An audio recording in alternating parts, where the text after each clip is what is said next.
주신 하나님의 말씀 보겠습니다. 오늘 우리에게 주신 하나님의 말씀은 고린도전서 11장 17절부터 34절까지 말씀입니다. 고린도전서 11장 17절부터 34절까지 말씀, 하나님의 계시의 말씀을 한 절씩 교독하겠습니다. 내가 명하는 이 일에 너희를 칭찬하지 아니하나니 이는 너희 모임이 유익이 되지 못하고 도리어 해로움이라.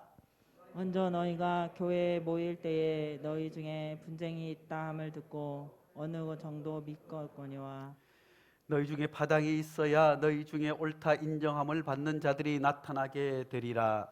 그런즉 너희가 함께 모여서 주의 만찬을 먹을 수 없으니 이는 먹을 때 각각 자기의 만찬을 먼저 갖다 먹으므로 어떤 사람은 시장하고 어떤 사람은 취함이라.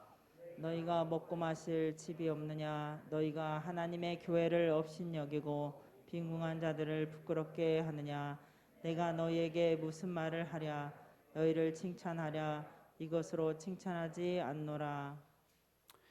내가 너희에게 전한 것은 주께 받은 것이니 곧 주 예수께서 잡히시던 밤에 떡을 가지사 축사하시고 떼어 이르시되 이것은 너희를 위하여 내 몸이 이것을 행하여 나를 기념하라 하시고 19에 또한 그와 같이 잔을 가지시고 이르시되 이 잔은 내 피로 세운 새 언약이니 이것을 행하여 마실 때마다 나를 기념하라 하셨으니 너희가 이 떡을 먹으며 이 잔을 마실 때마다 죄의 죽으심을 그가 오실 때까지 전하는 것이니라.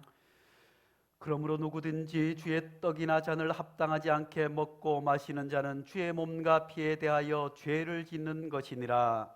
사람이 자기를 살피고 그 후에야 이 떡을 먹고 이 잔을 마실지니 주의 몸을 분별하지 못하고 먹고 마시는 자는 자기의 죄를 먹고 마시는 것이니라.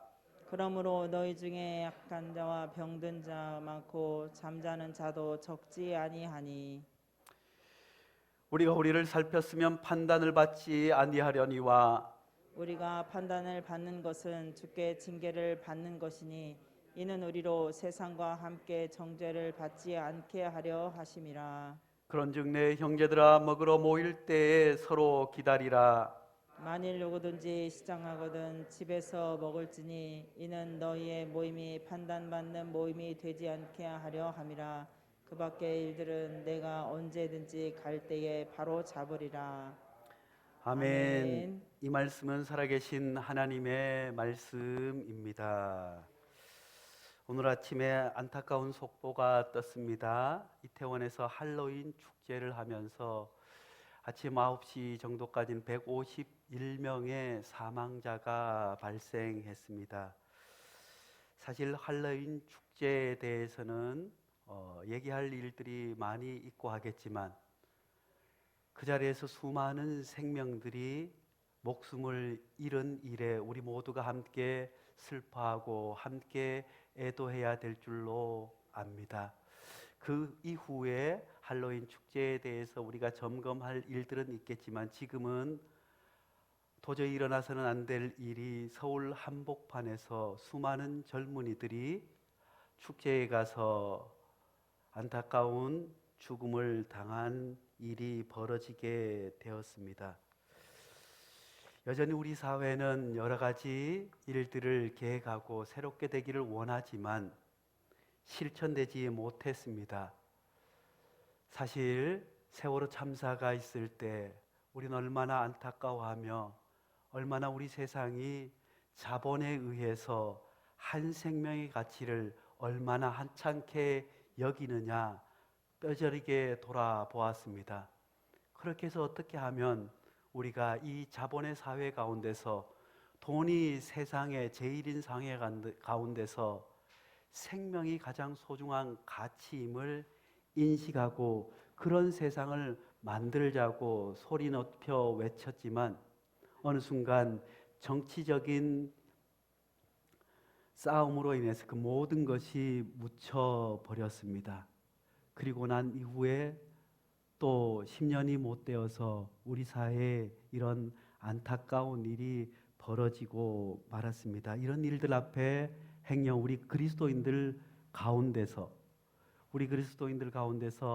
아이고 귀신 쫓는 그런 축제하다가 아이고 죽었구나 하면서 행여 그 생명과 죽음에 대해서 비하하거나 또 잘 죽었다 뭐 이런 식으로 인식하는 분이 우리 교회는 단 한 분도 없기를 바랍니다. 어떻든 주님께서 이 땅에 우리에게 생명을 주신 것은 천하보다 귀한 생명이기 때문입니다. 전쟁을 일으킨 사람들이나 전쟁에 고통받는 사람들이나 악한 사람이나 선한 사람이나 하나님 안에서 모두가 귀중한 생명이기 때문인 줄로 믿습니다. 차후에 이런 일들에 대해서 우리가 다시 한번 점검해야겠지만 안타까운 것은 우리 사회가 여전히 변하지 않고 있다는 사실입니다. 여전히 우리 사회가 돈이면 제일이라고 하는 자본의 논리 앞에 생명의 가치를 손쉽게 여기는 그런 세상에서 살아가고 있다고 하는 사실입니다. 지금부터 250여 년 전에 노예 해방을 외치면 미친 사람 취급을 받았습니다.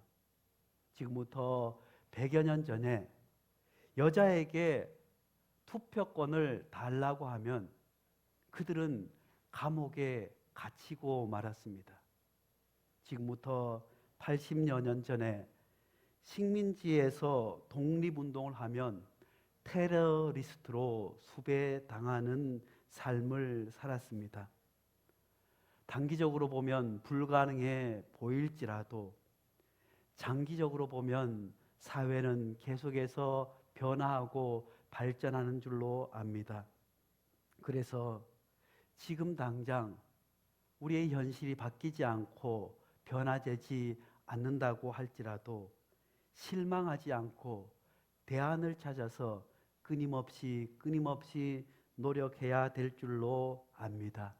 이 이야기는 사실 제 이야기가 아니라 나쁜 사마리아인들의 저자 미국 캠브리지 대학 장하준 교수가 몇십 년 전에 이야기했던 이야기입니다. 오늘은 종교개혁 505주년이 되는 날을 기념한 종교개혁 기념주일입니다.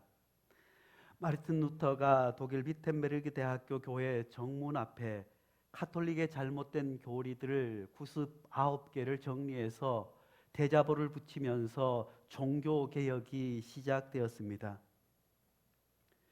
흔히 우리는 처음부터 초대교회 때부터 이렇게 개신교의 형태가 있었다고 생각하지만 구교 로마 가톨릭이 타락하고 잘못해서 그것을 개혁하기 위해서 변화시키기 위해서 탄생한 신교입니다. 그래서 개신교, 개혁하는 새로운 교회라고 개신교라고 합니다.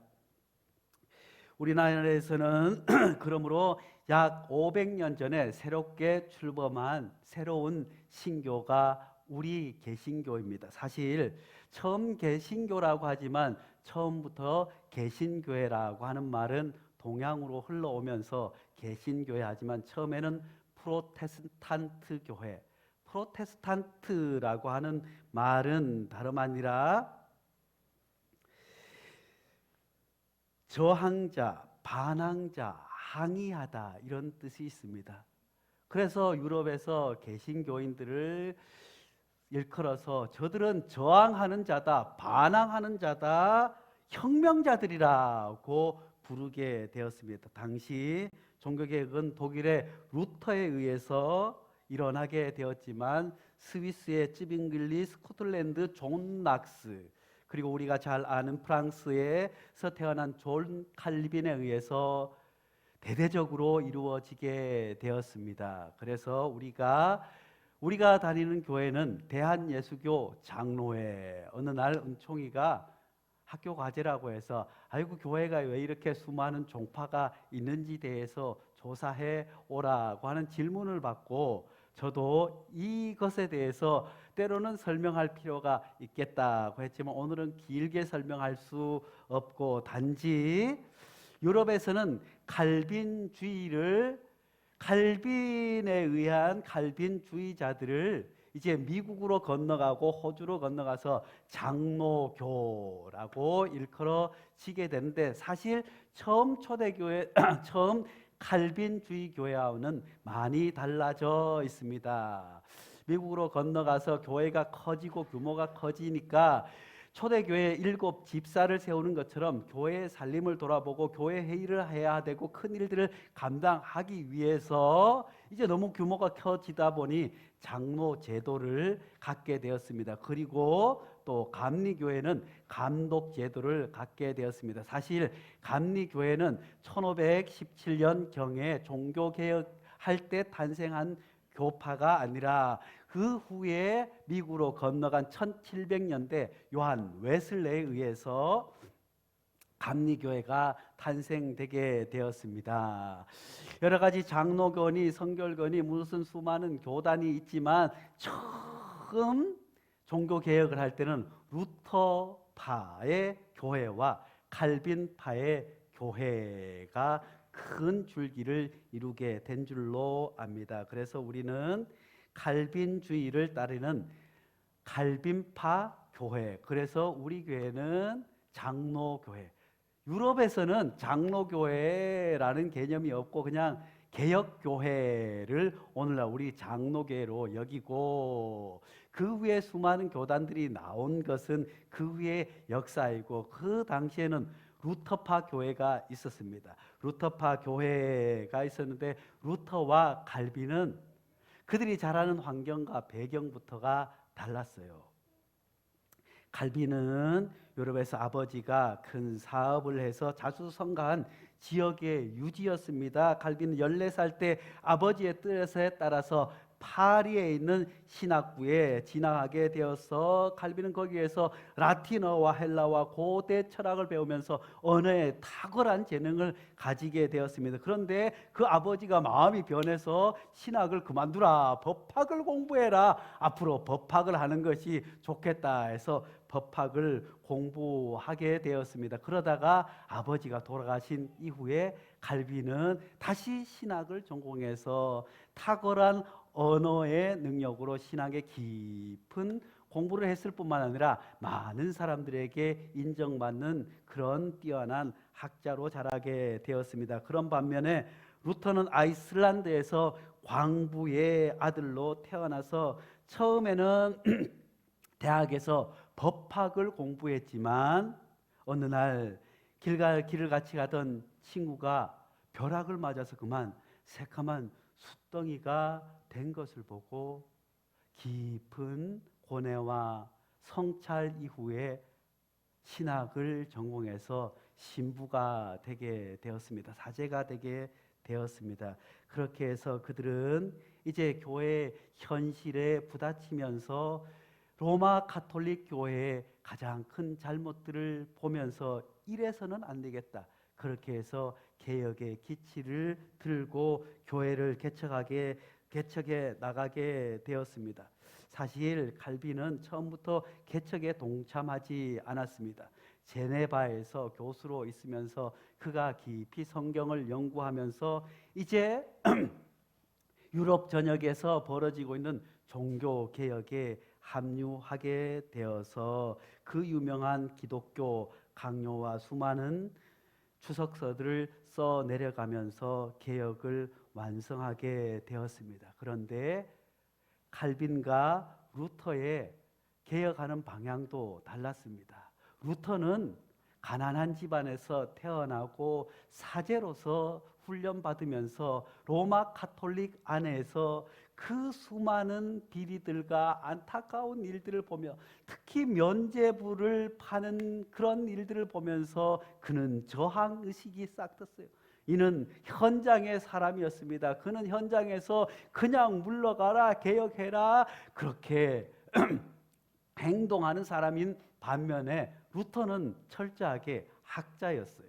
학자로서 또 루터를 따르는 수많은 사람들은 가난한 농민들 또 노동자들 이런 부류들이 이제 루터를 따라서 함께 개혁해 나갔지만 칼빈은 수많은 지주들과 또 돈 많은 사람들과 또 수많은 사람들의 지식인들의 구원을 받으면서 개척을 해 나가게 되었습니다. 결국 칼빈주의자들이 더 크게 교회를 개혁해 나가는데 일익을 감당할 수 있었던 것은 칼빈의 배경이 한 몫을 감당하기도 합니다. 그렇지만 루터가 없었더라면 또한 쯔빙글리나 존 낙스 같은 이들도 존 낙스는 농민들을 중심으로 교회 개혁을 이루어 나갔던 사람. 이 세 사람들은 앞에 나가서 그야말로 행동 대장 같은 그런 사람인가 하면 칼빈은 뒤에서 신학적인 바탕을 이루게 되었습니다. 그러므로 우리 개신교에서 장로교에서 성경 공부를 강조하는 이유가 아마 이런 전통에서 오지 않았나 하는 생각을 해보게 됩니다. 아무튼 큰 줄기로 종교 개혁을 할 때 두 줄기가 루터파와 칼빈파가 있었어요. 아이고 루터파가 어떠고 칼빈파가 어떠고 아이고 예수나 잘 믿으면 되지 할렐루야. 그게 개혁인 줄로 믿습니다. 루터파가 어떨고 칼빈파가 어떠고 뭐가 뭔지는 잘 모르지만 예수 잘 믿으면 되는 줄로 믿습니다. 그렇지만 우리가 어떤 신앙의 기준을 가지고 신앙생활을 하는 것은 알아야 될 줄로 믿습니다. 루터와 칼빈은 먼저 구원관이 달랐습니다. 카톨릭은 자선과 선행을 통해서 선한 일을 많이 쌓으면 구원을 받는다고 가르쳤습니다. 루터 시대 교황이던 레오 10세가 지금 바티칸 베드로 대성당을 지으면서 자금이 돈이 모자라니까 어떻게 면죄부를 팔게 되었어요. 면죄부를 파서 돈을 많이 내고 면죄부를 산 사람은 좋은 천당에 가고 그것을 돈이 없어서 못 사는 사람들은 지옥을 피할 수 없다고 하는 일이었습니다. 그러므로 로마 카톨릭의 이 공덕에 의한 구원이 아니라 오직 믿음, 오직 은혜에 의해서 우리가 구원을 받는다고 이야기하지만 칼빈은 여기에서 더 나가서 하나님의 예정에 의해서 하나님께 처음부터 구원받을 사람들 또 하나님께서 모든 것을 선택해 주셔서 예정설. 그래서 사실 이 예정설이 더 복잡하고 힘들어 우리가 알기는 처음부터 하나님께서 지옥 갈 사람, 천국 갈 사람을 다 미리 정해 두었다고 생각하는데 그것이 아니라 칼빈에 의하면 그것이 인간의 공덕이 아니라 어떤 루터는 오직 모든 오직 은혜라고 하지만 그 안에도 인간적인 공덕이 조금 들어있지만 칼빈은 그것을 벗어나서 우리의 구원은 오직 하나님 앞에 달려있다. 그래서 하나님께서 우리의 구원을 하나님 손에 달려있다고 하는 것이 이제 선택론, 예정과 선택인데 우리는 어떻게 이해해요?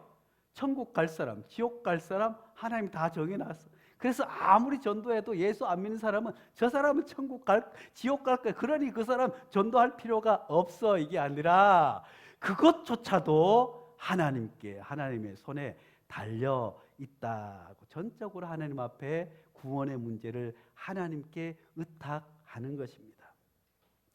성경관도 다릅니다. 가톨릭의 문제는 성경은 사제들이 독점을 했지만 루터는 성경을 번역함으로 말미암아 이제 모든 사람이 성경을 읽을 수 있도록 했습니다. 그래서 종교개혁이 이루어질 수 있는 결정적인 배경은 성경의 번역에 있었어요.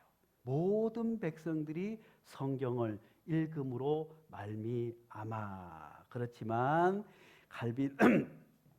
루터는 성경에 있어서 이제 에스더서나 성경의 여러 가지 또 신약 성경에서도 행위를 강조하는 야고보서 이런 성경은 성경에 넣지 않았으면 좋겠다고 했지만 칼빈은 모든 것이 하나님의 말씀이라고 받아들이게 되었습니다. 개혁의 원칙에서도 달랐습니다. 루터는 두 왕국설, 철저하게 하나님의 왕국과 세상의 왕국을 구분해서, 그래서 교회는 철저하게 세상과 구분되어야 된다. 왜냐하면 로마 가톨릭이 타락하는 결정적인 계기는 로마의 가톨릭의 지도자 사제 중에 으뜸이 되는 사람이 누구예요? 교황. 교황이 황제 위에 있었어요. 정치적으로 가장 강력한 힘을 가지고 있었어요. 그래서 황제들까지도 로마 황제에게 무릎을 꿇는, 그러니 얼마나 막강한 정치 권력의 중심에 있었기 때문에 타락할 수밖에 없다고 보아서 철저하게 교회는 정치와 분리되어서 오직 교회만을 위해서 존재해야 된다고 했지만, 칼빈은 그게 아니라 하나님의 통치, 두 왕국이 아니라 이 모든 세상은 하나님의 거룩한 통치 안에 있다.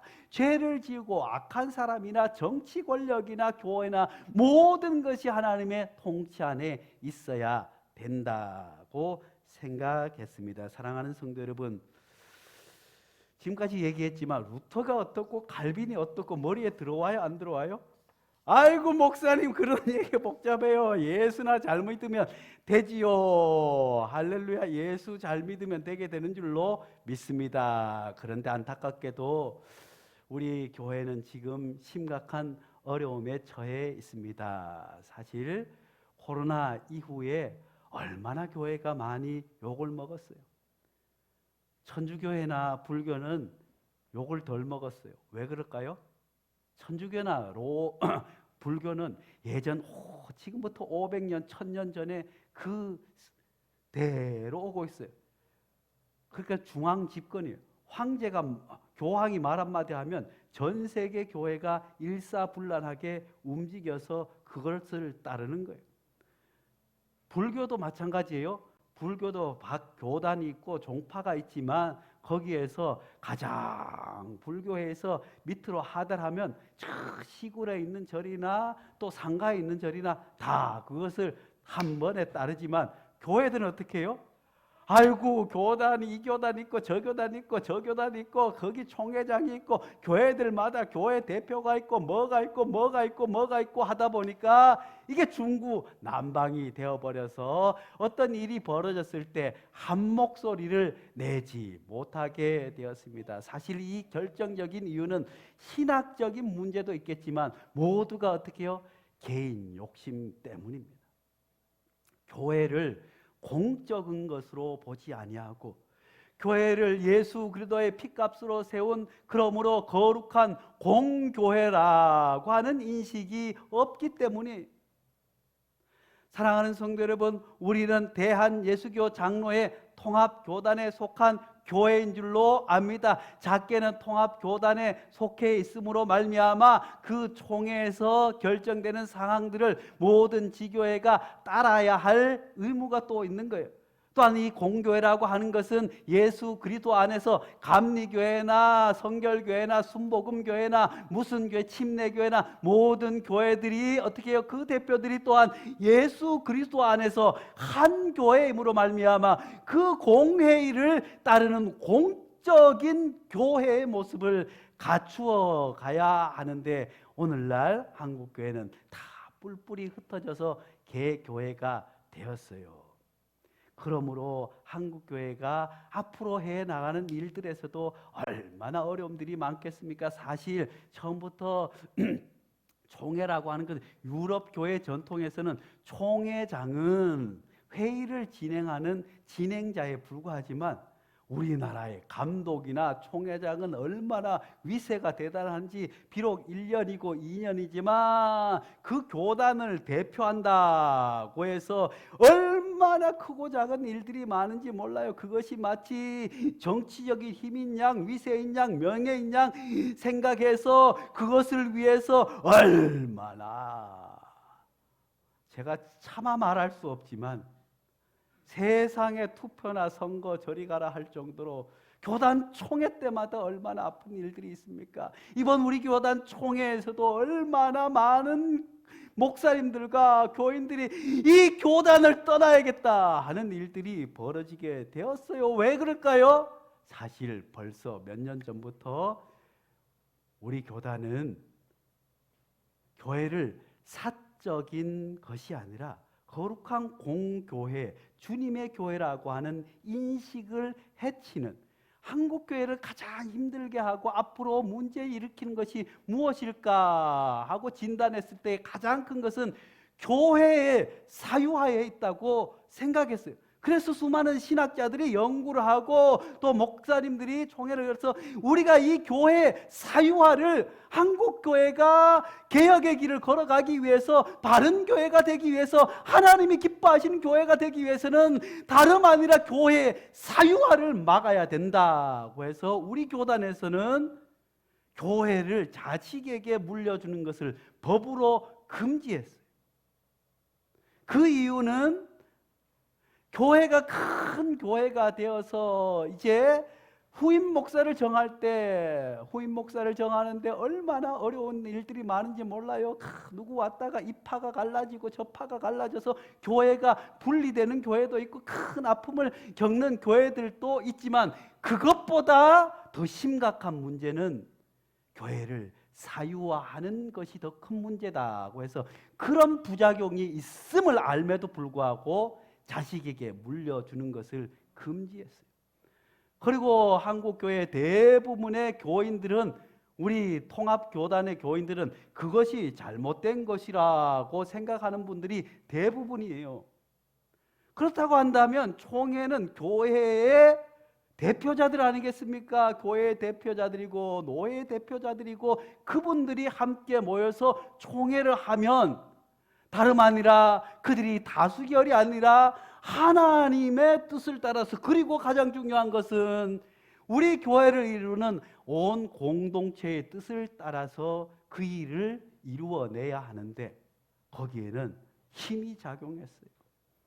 돈의 힘이 작용하고 명예가 작용하고 권력이 작용해서 지난 총회 때 그것이 그럴 수도 있다고, 그러고 나서 여러 군데서 자식에게 교회를 물려주는 일이 벌어지게 되어서 수많은 믿지 않는 사람들까지도 교회가 저럴 수 있냐. 사랑하는 성도 여러분, 교회가 사유화될 때 거기에는 심각한 문제가 발생되게 됩니다. 사실 우리 교회도 특별히 큰 교회들 자식에게 물려주는 대부분의 교회들이 본인이 개척한 교회, 본인이 어렵게 개척하고 힘들게 해서 교회를 1000명 이루고 10,000명 이룬 교회 목사님들이 자기 교회인 줄 아는 거예요. 주님의 교회가 아니라. 우리 교회도 아무리 그게 아니라고, 우리 교회는 임병훈 목사가 개척한 교회가 아니라 주님의 교회라고 아무리 강조하고 얘기해도 잘 안 되는 것 같아요. 무슨 중요한 결정이 있을 때 목사님이 알아서 하세요, 목사님이 다 하세요, 목사님이 알아서 하세요 하는 것이 사실은 그게 저를 병들게 하는 거예요. 제가 만약에 지금 우리 교회 교인들이 작지만 1000명 되고 2000명 되면 우리 한결이에게 교회를 물려주겠다 할지도 몰라요. 사랑하는 성도 여러분, 우리 교회는 그래서 늘 부정한 종이 기도할 때는 하나님께서 언제든지 가라 하면 짐을 쌀 수 있는 준비가 되게 해달라고 기도합니다. 주님의 교회, 주님이 핏값으로 비록 부정한 종을 통해서 하나님께서 세우셨지만 이것은 하나님의 교회이기도, 공적인 교회.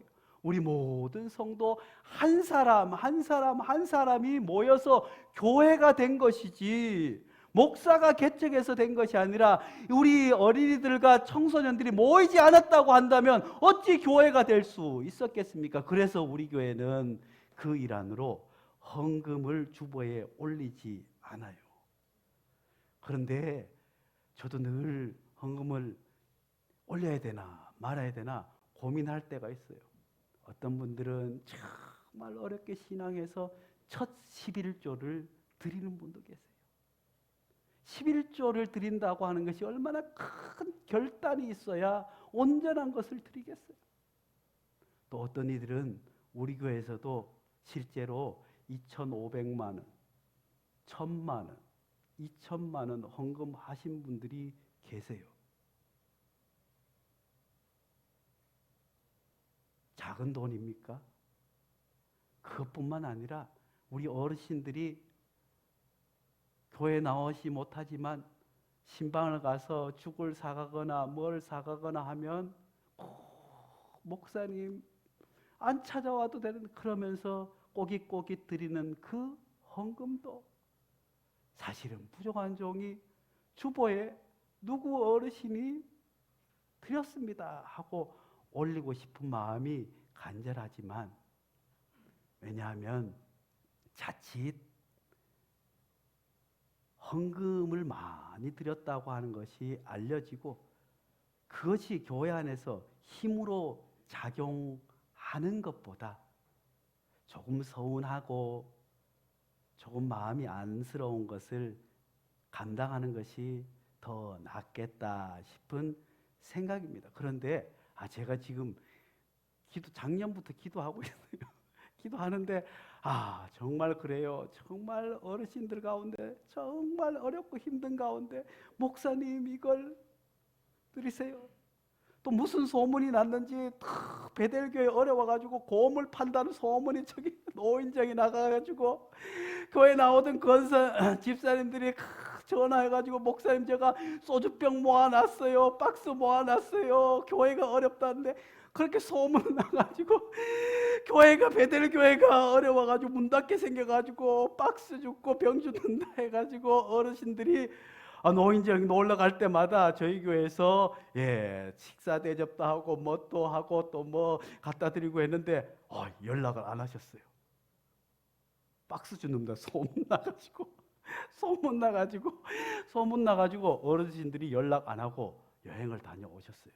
그런데 그 소중한 마음이 주보에 실리면 얼마나 좋을까 하는 마음이 듭니다. 우리가 함께 기도하면서 이 일을 또 내년에 잘 정의해 나가야 될 가장 중요한 것은 뭐라고요?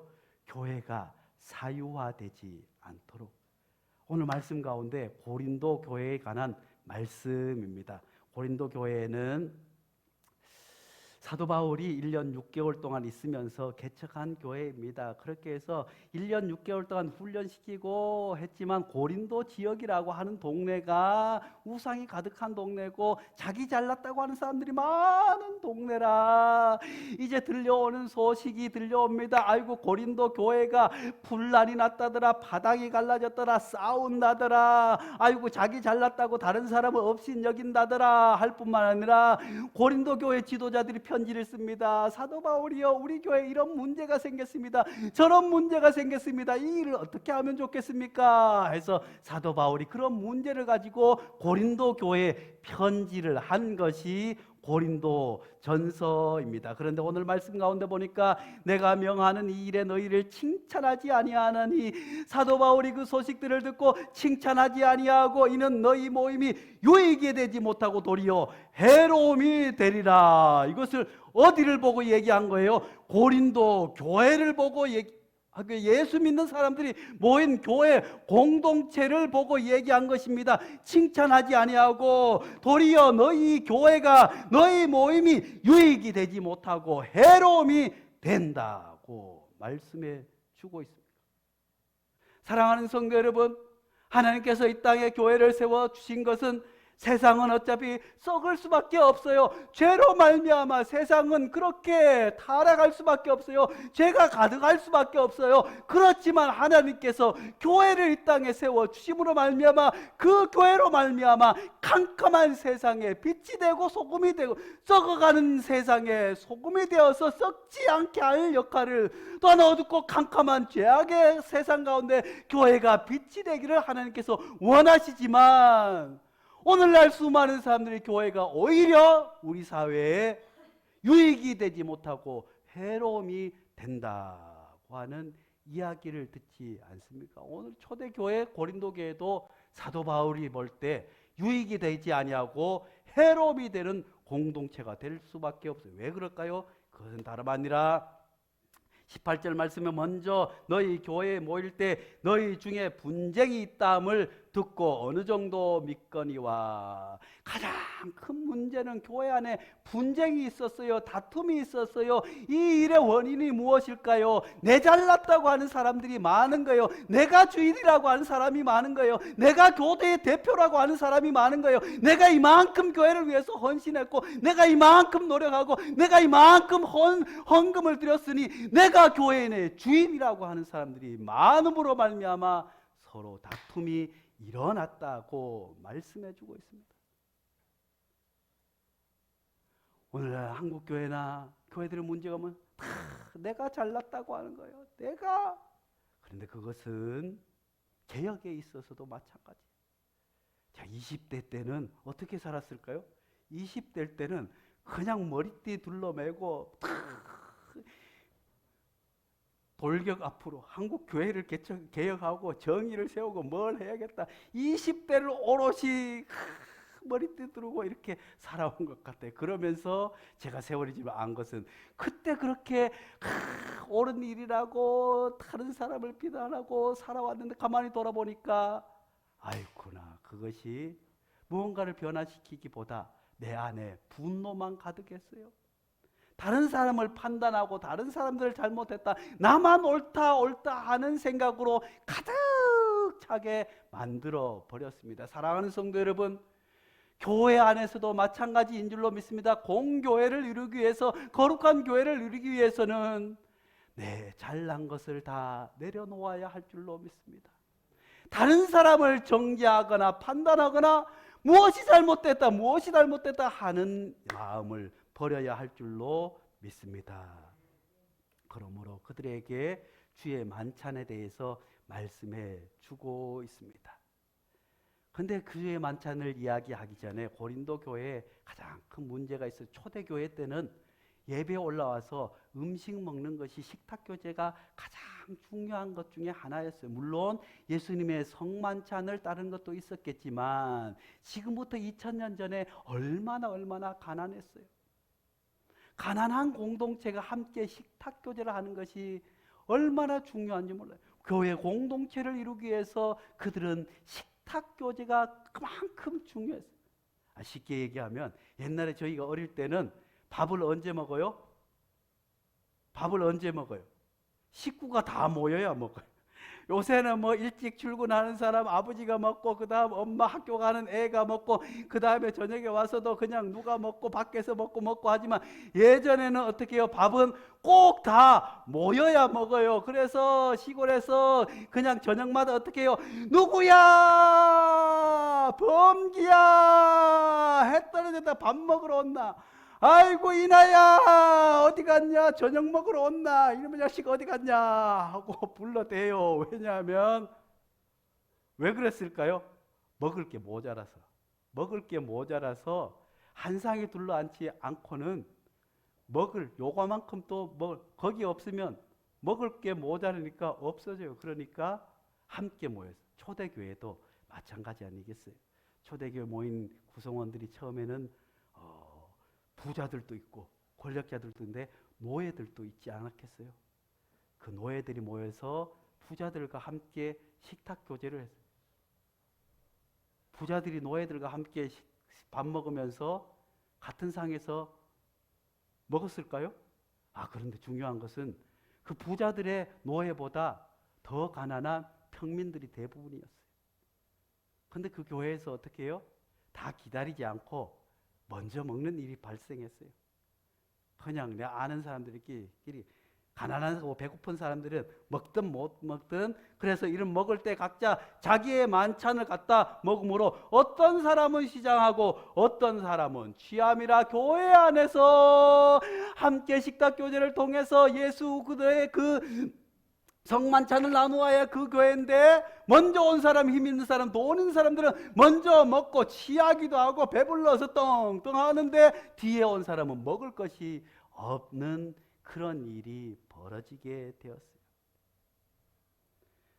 그러므로 너희가 먹고 마실 집이 없느냐? 너희가 하나님의 교회를 업신여기고 빈궁한 자를 부끄럽게 하느냐? 내가 너희에게 무슨 말을 하랴? 너희를 칭찬하라 이것으로 칭찬하지 않노라고 말씀해 주고 있습니다. 여기서 사도 바울은 교회론의 중요한 것을 우리에게 가르쳐 주고 있습니다. 교회는 누구라도 굶는 사람이 없어야 되는 공동체임을 말씀해 주고 있습니다. 교회 안에서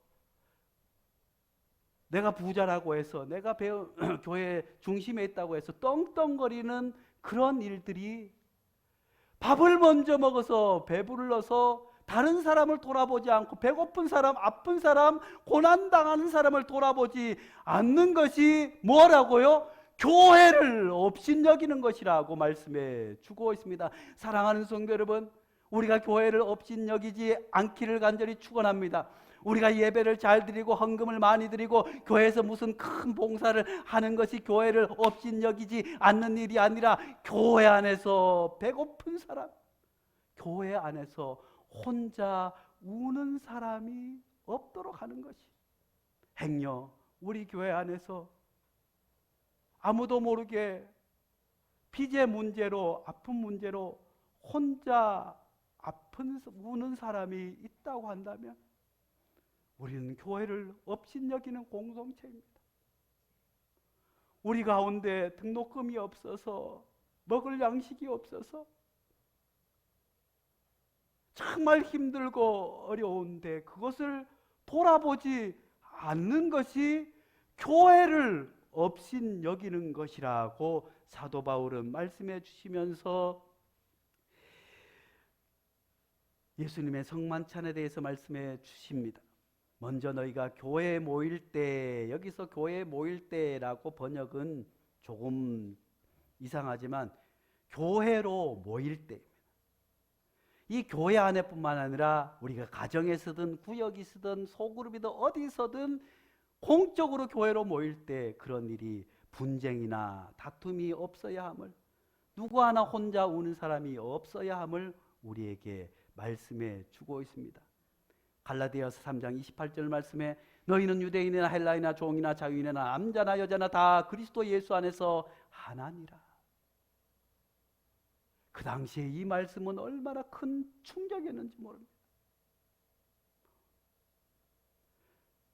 유대인이나 헬라이나 종이나 자유인이나 남자나 여자나 다 그리스도 안에서 하나임을, 그러므로 너희가 먹을 때 각각 자기의 만찬을 먼저 갖다 먹으므로 어떤 사람을 취하고 어떤 사람을 취하지 않도록